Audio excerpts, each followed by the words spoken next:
1심형 무거워 감형. 이게 무슨 내용이죠? 일단 1심에서 받은 형량보다 항소심에서 받은 형량이 조금 줄었습니다. 어떤 범죄인지 살펴보자면은 지난해였습니다. 지난해 한 20대 여성의 집에 침입해서 물건을 훔치고 이 여성을 폭행한 다음에 달아난 사건입니다. 근데 이 수법을 보니까 일단 생활비가 부족해지자 이 여성들을 상대로 돈을 빼앗기로 마음을 먹었습니다. 이 피고인 같은 경우는 그런 마음을 먹고 인터넷에서 이 중고 침대를 판매한다는 글을 보고 연락을 했습니다. 그런데 이제 중고 물품이다 보니까 내가 직접 상태를 보고 싶다 이런 이야기를 했던 거죠. 그래서 피해 여성의 집에 찾아가겠다고 했고 이 피해 여성 같은 경우에는 일단 물건을 보여주고 팔려는 의도가 있었기 때문에 일단 집에 들였는데 그 상황에서 이제 확 돌변을 해서 범행을 저질렀던 겁니다. 일단 폭행을 하고 저항하지 못하게 손과 발을 묶었고요. 이 휴대전화를 비롯해 뭐 금반지, 목걸이, 귀걸이 등 한 300만 원 정도 되는 상당의 이 귀금속을 챙겼고 현금도 한 100여만 원을 자신의 계좌로 강제로 이체시키게 했습니다. 자, 제가 이제 저도 이 기사를 딱 봤는데 왠지 이게 이 초범 같지는 않다. 처음 한 범죄 같지는 않다라는 이 승려님 의견과 비슷한 판단입니다. 일단 취약한 여성을 상대로 이제 계획적인 범행을 저질러서 그 죄질이 나쁘다고 봤고요. 1심에서는 징역 8년을 선고했습니다. 항소를 하면서 여러 가지 얘기를 좀 했는데 그중에 몇 가지가 있는데 그중에 중요한 부분이 이 공황장애나 우울증에는 정신적 부분들을 좀 봤던 것 같아요. 법원에서. 그리고 금액 자체가 이게 뭐 크다면 큰데 강도상해를 하는 지금 이런 판결을 볼 때마다 드는 생각이 좀 그렇습니다. 그러니까 정말 생활고에 시달리고 또 소년 가장이고 그런 분들 많죠.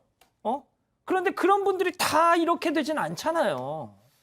좀 뭐 항상 똑같은 제가 뭐 얘기를 많이 하는 것 따지는 같은데 건 아니지만 만약 뭐 살인의 결과가 발생했다든지 아니면 중한 어떤 상해의 결과가 발생했다든지 또 재물 강취 과정에서 어떤 상당한 금액을 획득했다든지 막 그런 것들이 반영이 됐으면 1심처럼 8년 이상이 나왔을 수도 있는데 그런 여러 가지 양형 요소들을 하나하나씩 따져보면 조금 감경할 요소가 있다고 법원은 판단한 걸로 보입니다.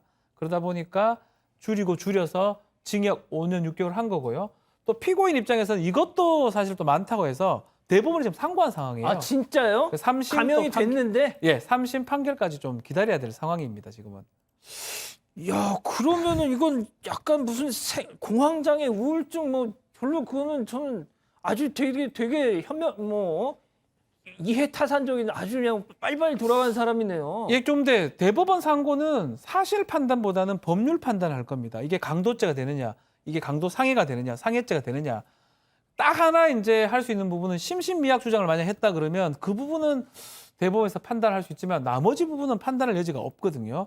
그래서 대법원의 상고는 비록 했지만 이게 더 줄어들 가능성은 적지 않을까. 일단은 뭐 대법원 판단 결과 달라질 가능성 배제할 수는 없지만 일단은 5년 6개월이 될 가능성이 좀 높아 보이는 게 사실입니다. 승현님, 저 한 가지 궁금한 게 이 사람이 처음에 범행했던 게 이제 중고 거래 앱을 통해서 가구를 내놨다가 이제 그걸 매매하면서 그럼 당신네 집에 가서 좀 봐야 되겠다 이런 핑계로 지금 들어가서 범행을 저질렀던 거잖아요. 그러니까 그 일반적인 그냥 들 수 있는 걸 매매할 때는 밖에서 제3의 공간에서 만나서 이제 거래를 한다 쳐도 진짜 가구를 파는 이럴 때는 어떻게 해야 됩니까? 그러니까 저는 개인적으로 사실 뭐 집안에 있는 요즘 가구가 워낙 있을 많이 때, 하시잖아요. 사실 뭐 그런 경우에 있어서는 분명히 집에 다른 사람이 존재를 해야 되겠죠. 그냥 한 명이 있는 게 아니라 누가 들어온다 그러면 그 부분에 주위 사람들한테 말씀을 하고 분명히 그 문을 열어놓고 그다음에 그 상황이 발생했을 때 도움을 요청할 수 있는 여러 가지의 방법, 방안을 마련했어야 되는데 딱 한 가지만 말씀드리면 아까 제가 첫 번째 이야기할 때 이렇게 얘기했습니다. 의도적이고 의지적이고 계획적이었다.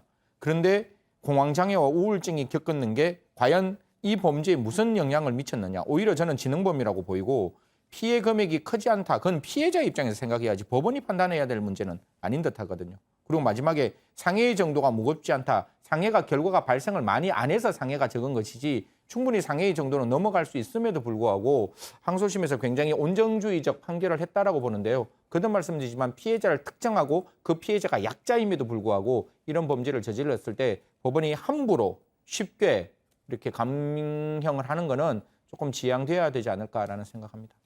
송상님하고 나니님이 그런 말씀하시네요. 요즘 현대인 중에 우울증, 공황장애, 뭐 경중은 조금 있겠지만 그 정도 안 겪어본 사람들이 어디 있겠느냐라고 말이죠. 알겠습니다. 오늘 인물 이렇게 정리하고.